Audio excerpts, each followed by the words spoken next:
Selective mutism is when children are scared to talk. Talking at home, or how does your child talk when you're outside? Stay tuned because this is what I am going to be talking to you about today.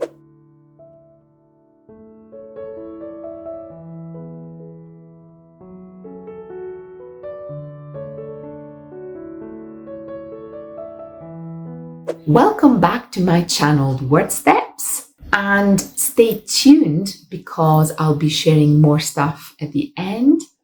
So remember to subscribe and to comment and let me know, what does your child do and when you're outside?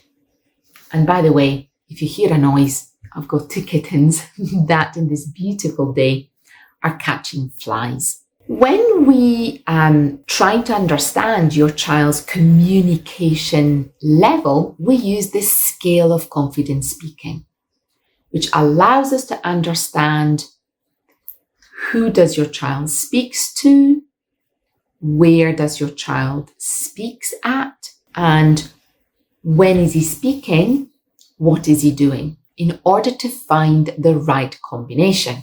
And one of the things is, we find that your child is very comfortable and happy at home, but it's really difficult to transfer it somewhere else. So we want to use a place it is at high frequency. So yes, school is another one, which is really important. But let's, for example, talk about something that your child likes doing, which is going to the park. So I'd like you to notice, does your child speak to you on the way to the park? What does your child's physical appearance is like? Is it kind of looking around if people are listening? Or is he freely talking to you? Because those two aspects are very important. We want to use something which is called desensitization. But we want to make sure, or we can also use it as an exposure, because we want to make sure that your child is using the voice being outside.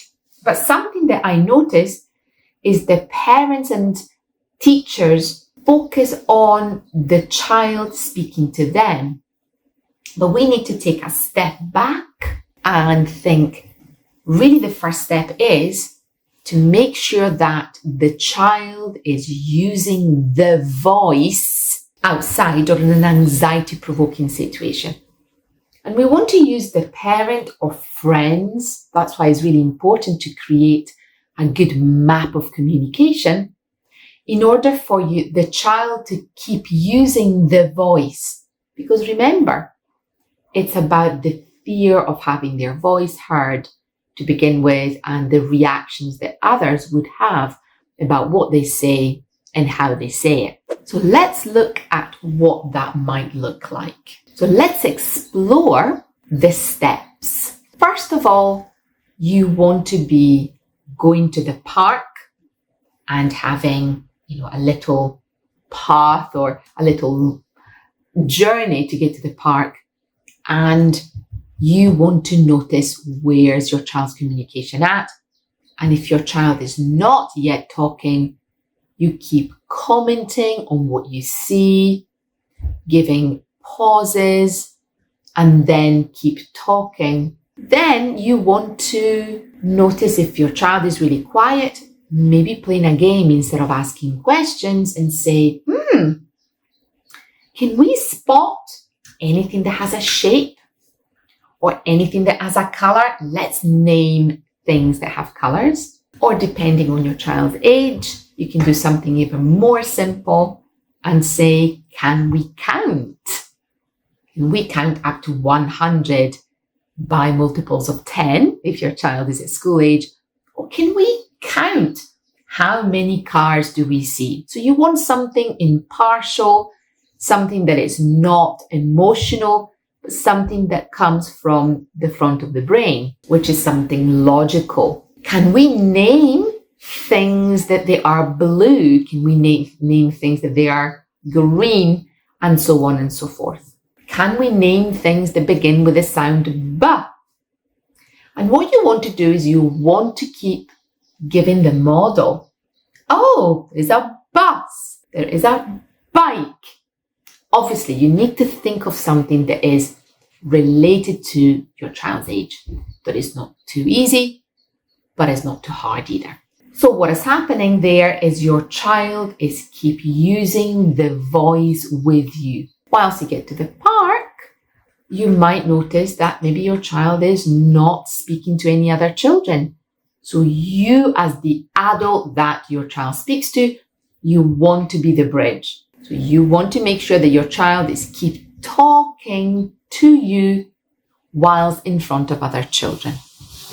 And if your child stops speaking, you're going to pause, you're going to keep in the same position, and you are going to not move away, because if you move away, if you allow your child to whisper, you are really highlighting it is really difficult for you to talk. If your child stops talking, you then do again, as in, oh, you comment, oh, I've noticed something else. We have the poles of the climbing frame are red. Do you know, we're talking about red things today. So you want to think about what would be the next thing. And if your child is really, really silent, then you might want to step back, but you don't want to remove your child completely.